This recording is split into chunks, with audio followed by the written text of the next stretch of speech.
Hello everyone, how are you all? I'm really excited for this video because it's unique. Now I'm going to tell you why. Most of the things we do on this channel are either creepy fiction or like creepy facts. It's usually one or the other. This video will bring those two worlds together. Creepypastas are stories that are often spread online in order to scare people, but sometimes they do more than that. Sometimes creepypastas foreshadow events to come, or in some cases they even inspire horrifying crimes. Here are 10 notable ones. My name is Danny Burke. I hope you're all ready for the top 10 creepypastas that came true. Starting off at number 10 now, we have the SLENDERMAN stabbings. This is perhaps the most famous one on our whole list. It made headlines across America and beyond. SLENDERMAN is a creepypasta dating back to 2009 about a tall, thin man with a featureless face and head. He wears a suit and stalks children in the woods. Over the years, it's inspired spin-off stories and artwork, but it also inspired something far more sinister. On May 31st in the town of Waukesha, Wisconsin, 12-year-olds Anissa Weir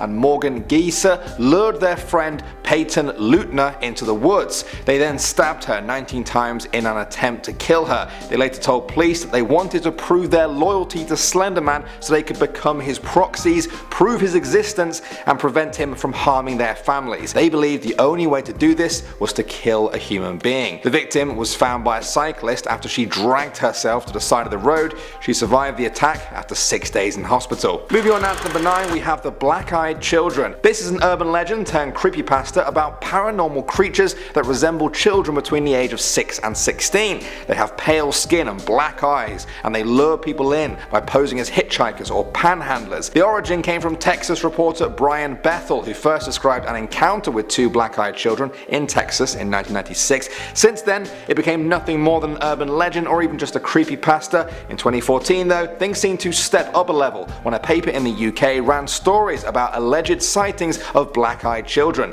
They revolved around sightings near a haunted pub in Staffordshire. Moving on out to number 8, we have Laughing Jack. In 2015, a 12-year-old girl allegedly killed her stepmother because Laughing Jack told her to do so. Laughing Jack is a creepypasta that I've talked about before on this channel. He's a sort of supernatural clown who appears as an imaginary friend to his victims. The games turn south when he guts people alive and often replaces their disemboweled organs with candy. Now this unnamed 12-year-old girl claimed that Laughing Jack told her to kill her stepmother. Doctors diagnosed the girl from Indiana as suffering from PTSD and dissociative disorder. Her family said their main concern was getting her transferred to a state mental hospital after 16 psychiatric facilities refused her. Her public defender told the news, "This little girl has been failed by everyone. The risk level for her is beyond anything I think anybody can imagine." Moving on to number 7 now, we have Facebook from Beyond the Grave. Now some of you guys may have heard about a very scary creepypasta that came from Reddit.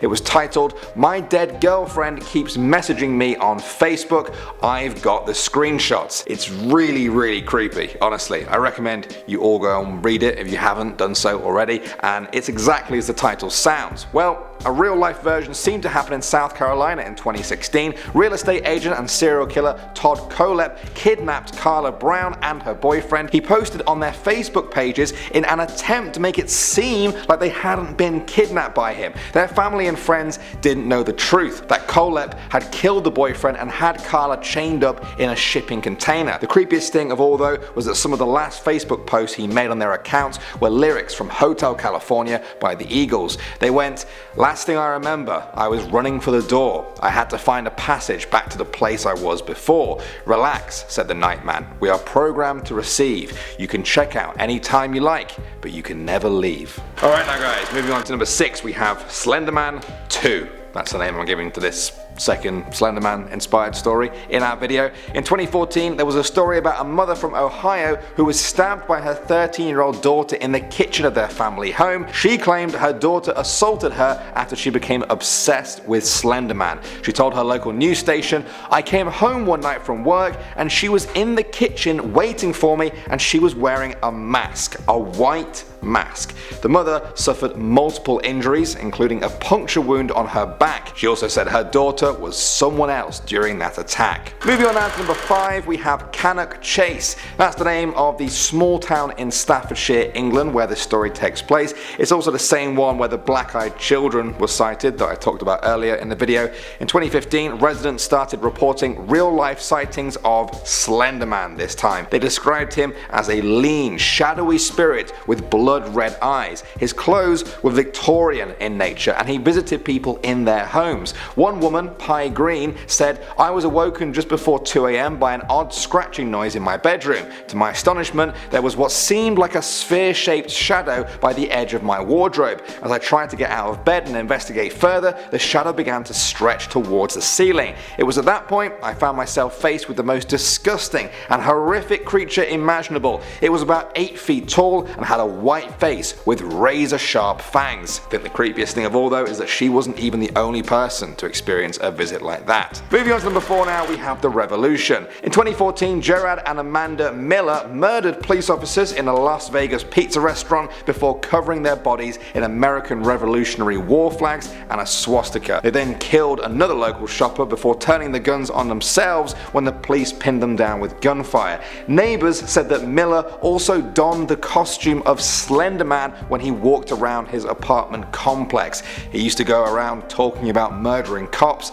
killing as many as they could before they did away with themselves. Moving on now to number 3, we have Walking Sam. This is a creepy story that is said to trace its origins to the Lakota tribe of South Dakota. They believe that Walking Sam is a suicide spirit, a 7-foot tall man, lean with long arms and gaunt eyes but no mouth or nose. They say he drives his victims to hang themselves. Between December 2014 and May 2015, at least 103 people attempted to kill themselves at Pine Ridge Indian Reservation. 9 adolescents did end up killing themselves. The tribal police reportedly removed 4 nooses from nearby trees, with some people claiming that they were actually brought there. Is this all a sick joke? Is it just a morbidly popular suicide spot? Or is there a link that people aren't quite seeing here? At number 2 now guys, we have Pope Lick. Now some of you may have heard me talk about this one in a previous video. The Pope Lick monster is said to be a goat-human hybrid that lives on top of a railway bridge in Kentucky. They say he uses mind control to make people climb to the top of the bridge and then get hit by a passing train.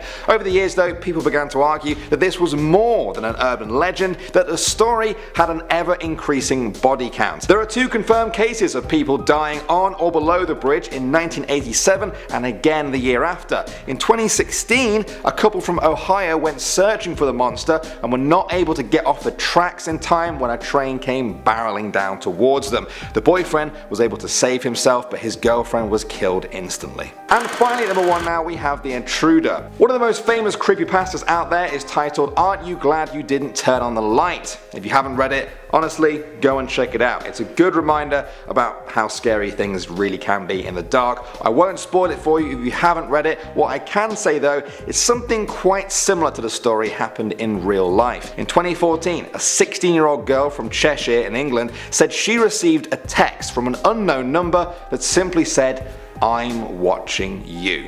Later that night, the stalker told her he was going to hang himself outside of her first floor bedroom window. The girl was so terrified that she spent the night sleeping in her mother's room.